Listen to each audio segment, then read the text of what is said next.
In this video, I'll be showing you how I organized this messy section of my garage using a really nice steel cabinet from Amazon. So first thing I did was obviously clear out the area that I will be working in. Next, I'm going to unpack the box, which is an awkward 80 pounds, so just be careful if you're carrying this by yourself. All of the parts are neatly organized and protected with styrofoam. The install manual is mostly pictures with very little text, but it wasn't too hard to understand. Some of the shelves and sections are tucked within each other, so I just had to be careful removing them from the box. Each part is labeled with letters which correspond to the install steps in the instructions. There are many bolts and screws as well as a screwdriver that is provided. Most of the assembly of this cabinet will be done on the ground, so I'm just going to lay down this sheet of protective cover that came in the box. I'll then lay down the two back pieces of this cabinet and attach them together using the provided bolts. I'm using a drill to put the screws in because the screwdriver would just take way too long. I'm going easy on the throttle of the drill so that I don't over tighten the bolts. Now I'll attach the side panels using the drill. I did notice that on one of the side panels, the lip where it hooks into the back panel had some unusual bends in it, kind of like a factory defect. Fortunately, it did not affect the functionality of the panel, and it's not visible after the cabinet was all put together. When attaching the side panels, I found it easy to use a container or something with a little bit of a weight to it to support the panel as I attach the bolts. Next is to attach these cross braces. Now, one thing about this cabinet assembly that I did not like was that a lot of these screws are tucked into these hard to reach places, so I felt like I was doing yoga. This move right here is called a crouching tiger hidden chalupa.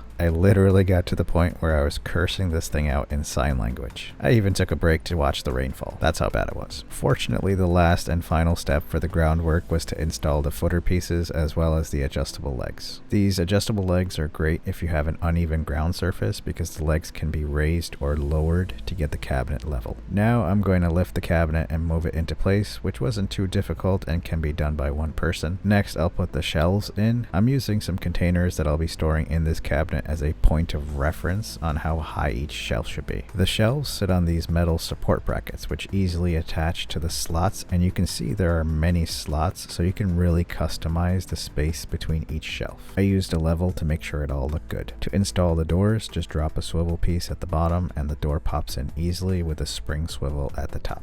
Once I had the doors in, I took a drive over to the dollar store and picked up these small storage containers for all the small pieces that I'll be storing in here. And finally, here's what the cabinet looks like with everything organized. As you can see, it's a big difference from how it looked before. Best part is I can close the doors and all of the items inside the cabinet are protected from the dust and dirt that builds up inside a garage. These cabinets sell on Amazon for about $180, which is actually a really good deal considering the brands from the big box stores sell for more than double that price. I'll put a link to the cabinet in the description of this video.